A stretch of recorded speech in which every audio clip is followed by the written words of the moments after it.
Hey everybody, Everett Abrams, the Wizard of Wood, and today on episode 5 of the podcast, Wizard of Wood podcast, we're going to discuss post-treatment and what we do when we get to jobs where there's a lot of organic growth and a lot of stuff going on.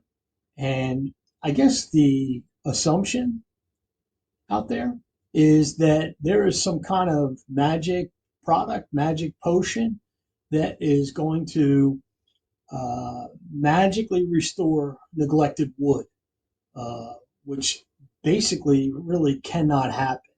Um, and Take my glasses off for this one. Um, Basically, when we're doing initial restoration, it's been a couple of few years. You have a pretty decent amount of organic growth or issues that you have to work on to restore the wood. Um, And then in some cases, it's just like a maintenance, and we've already stained it a couple of few years ago, and then we go back and we're going to do a light cleaning and then recoat. That's one thing. But what happens when we get to a deck, log cabin, wood siding, fence, any of those exterior wood structures that have been neglected for 5 years plus, 10 years? Say, oh, and who waits 10 years? A lot of people do on homes and so forth, and the growth gets very heavy. Now, I've previously discussed and talked about what happens when we have uh, growth, heavy growth, and how it roots into the wood. So, wood is porous, and being porous, it will root into the wood and it could get a little deep into the wood, not on the surface where a lot of your cleaners, your strippers, and your other products are going to work and become effective. So, what do you do in these situations? Well, the truth is, there is no magic potion. There is no magic cleaner. There's no magic product, no magic chemical that is going to go out and remedy or remediate neglect. So, if it's been neglected, you're going to have some extra work to it. Now, the problem becomes when you have that issue and you have that growth. A lot of people tend to do one of two things. They either make the product or the chemical that they're using too strong, and when they make it too strong, it can cause damage to the wood. It could actually fuzz it up more. It could mark the wood depending if you don't know how to use it. Um, it's harsh on the wood. It can raise the grain of the wood. When I say raise the grain, we talk about how hot water raises the grain and things you should not use on wood because it'll raise the grain of the wood. There are exceptions to every rule because I give you exceptions on when you use hot water. And one of them could be growth or just around waterways where you can't use any chemicals or products. But that's going to be for another podcast. So when we start using these products, they're harsh on wood and they can raise the grain of the wood also. So what we really are trying to do here is figure out how can we remedy a neglected wood surface, okay? And really, it's not going to be make the chemical stronger. It's going to be two applications in all likelihood, and we'll get into that and why I'm doing the podcast on post treatment because it's very seldom discussed in exterior wood restoration, which is why I wanted to tackle it as a topic and a subject with a podcast is post treatment with wood. We talk about post treatments on other services, whether it's your roof cleaning and someone comes back to do a post treatment in a couple weeks later or whatever. We talk, for heavy growth. So we talk about post treats. And we talk about post treat on grease, concrete, trash dumpster areas, so forth and so on. But we never talk about post treating in wood. And I don't understand that because wood gets neglected a lot. People just let it go and let it go for whatever the reasons. And when they do have a contractor come out or you try to tackle it yourself, it's very difficult to get all that growth off at once. But everybody thinks, oh, it should come off on one shot. Well, none of it's been neglected. So the other part people will do if they don't, use the chemical uh, stronger to try to tackle it, they'll raise the pressure, use too much pressure on it, and rip into the wood. And thinking, okay, well, it looks good, it's wet, everything's great. And then when it dries, you have all these lines and marks all on the wood because you use the pressure because of the heavy growth. And it does get heavy. And, a lot of it doesn't come off. A good portion of it's going to come off in your initial treatment, but it doesn't all come off. And everybody's like, okay, well, I'm only doing this once, so I'm going to rip into it with the wood, and they get too close. It's not always the way to do it. So what happens is we do a lot of cedar shake wood restoration, and they can get neglected a lot. Cedar shake roofs, brutal. I've gone to some of them where, there's moss growing on the top. You can actually pinch and squeeze the cedar shake and moisture comes out. So, also on cedar shake, if you ever see cedar shake, the makeup of them is very soft, very porous. So even if it's used on siding of a home, same thing. You get that south side, it's going to be some really heavy growth. So what do you do to get to, restore this, and what's the most effective way? I'm going to tell you it's a post treat. We're not trying to get it all off at one time. Say it's a cedar shake roof. A lot of times what we'll do is we'll do an initial treat, then we'll come back and do a second treat 2 weeks later. Anytime I've ever told a customer about that, explained it as I'm explaining it to you, I've never once lost a job, not once, talking about post treats. And most people say that makes a lot of sense. You're not going to try to blast it all off in one shot, ruin my shakes, or cause any damage. And the other contractors didn't even discuss anything about a post treat. So most of the time we do get those jobs that come out very well. We do an initial treat, 80% of it comes off, 90% of it, whatever it is. And then we come back and we hit it with the second treatment. Now that second treatment, and you can use anything. If people are using bleach or using bleach. Sometimes a bleach is going to react with the first thing it comes in contact with. I promise you'll do it 2 or 3 times. But if you use things like sodium metasilicate type products, sodium hydroxide, and some of the other products, chemicals that are products, might be more effective, especially your initial clean. So then we do the first one, and a lot of times we'll come back, and most of it's off the surface. Not always. You'll get the black spores still in the cedar shakes on the wood surfaces, but lichens and those kind of thing, lichens, lichens, will attach to the end of the shake. When you try to blast them off, you're probably going to mess the shake up. You're throwing water underneath them and so forth. You can come back and do a post treat and knock those off. They'll probably die by the time you get back anyway. They just have to be rinsed off, or you're going to get the rest of the growth. So what you didn't get the root of it possibly, and you want to get rid of that. Now, the reason we say post treats, and this is on decks, everything. My feeling is that the organic growth has become more resistant to bleach because I don't think it's as effective as it used to be. Number one, a lot of things that I could go back to and refer to. We used to be able to get these things a lot easier than we do today. That's why I think post treating is more of a necessity today than it ever was. And when you do that post treat, it just leaves you to not using a lot of pressure, and you're addressing the fact that it's been neglected, and you're going to use 2 applications to remediate your growth. So this is better for the wood itself. You're not blasting it. You're not putting too strong a chemical on it. You're doing exactly what you would do on almost any other surface by doing a post treat. And I'm saying that wood is more of a reason to post treat than any of the others because it is so porous, and that growth roots in deep into the wood surface. So you're going to get a better result. The customer is going to understand what you're saying. If you're a homeowner watching this, they're probably understanding what I'm saying because you may have already done this and had an issue, or you may have a project coming up and you want to address how are you going to tackle that job? What is the expectation? The expectation, if you have growth, it's 5 years. It may not even take 5 years, but 5 years plus, a post treat is probably going to be recommended. Now, when you do the post treat, you could do it a few days later. You could do it 2 weeks later. It's going to depend on the structure, a schedule. When I say a schedule, I'm talking about for a contractor. It could be, what other jobs you have. But if you're a homeowner, same thing. It could be your work schedule, your personal time schedule, any of that kind of stuff. The kids' schedule with the games and sports, cheerleading, whether it's music, whatever it is that the kids are involved in, you're going to have to jockey your schedule around a little bit. But a post treat, don't skip it. It really makes a big difference. Now, let's talk about the other side of this is what if you don't post treat and you do one application and you say, okay, you know what, it looks okay. Then you go and you stain or seal it, or somebody stains and seals it.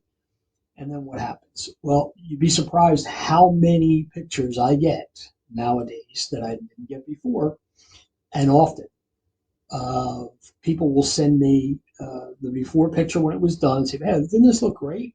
Why did it turn black? Well, it's because they put a stain or sealer over top of the mold spores or the organic growth were rooted into the wood. And what happened when you sealed it, it just grew more rapidly underneath. It was trapped underneath the coating and it just took off.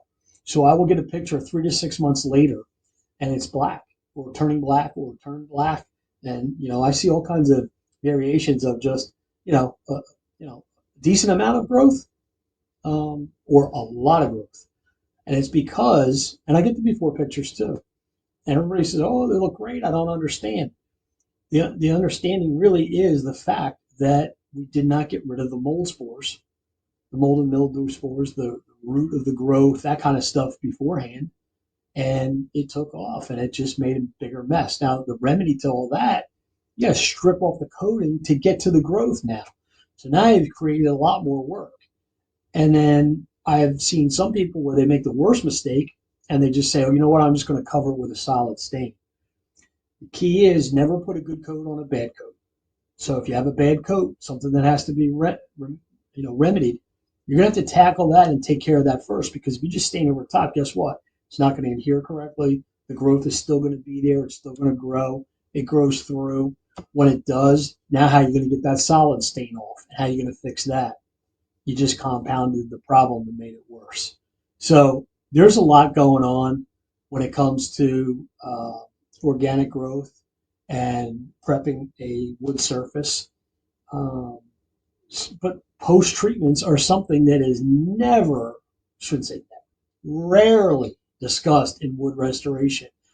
And that's because everybody wants to either sell you the magic pill or the magic dust or the magic potion uh, to make it all come out in one shot. And that's just not setting the expectation correctly. So, as Wizard of Wood, I'm here to tell you that I'm setting your expectation and letting you know that trying to get it all off at one time is probably a mistake.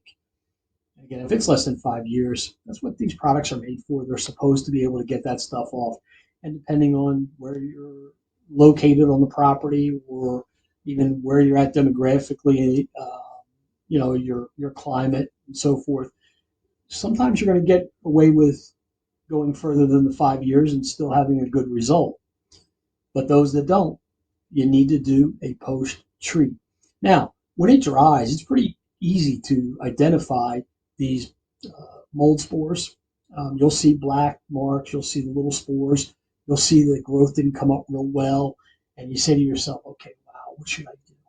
Should I just stain over it? Should I sand it off? I've seen people do that when they miss, they get some algae or something that didn't come off. You still got some green. And not to be confused with green and pressure treated pine, but green algae or green mold.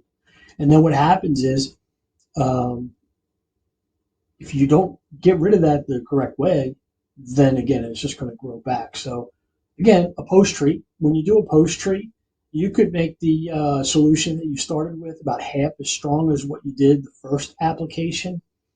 So you're going to weaken it. You don't need to do something really crazy.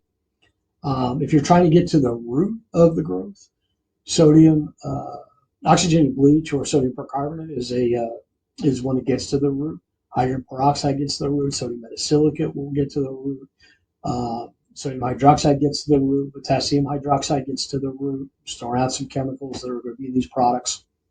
One that's probably not going to help you out is sodium hypochlorite because it reacts closer to the surface. Although you could use that as a post treat. I've seen people do that too. But a little bit of a surfactant in it. Don't just use straight bleach. You can watch some of the other videos. I've talked about that. Um, but you don't have to make it strong. Um, your post treat is going to be less than the first one, and then you should be ready to go after that. Again, it's really setting the expectation. So when I talk to a customer, I'll let anybody know as a homeowner um, that it's not all going to come off the first time, and probably not. I'm going to have to do a post treat.